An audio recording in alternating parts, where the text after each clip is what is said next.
Hello guys, you're welcome back to my channel, Naija News and Entertainment. Yeah, still on the BB Naija lockdown house.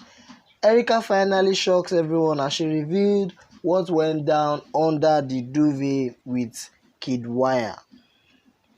BB Naija housemate Erica, in a private conversation with her boyfriend Kiddwaya, told him how she felt after making out with him.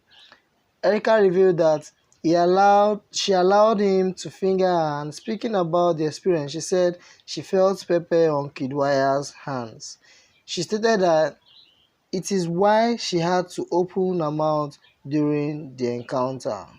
Wow, this one is true confession. So anyway, for those of us who thought they had sex, Erica just revealed it wasn't sex anyway, but they did something, and finally she has come out plain to say how it all went down.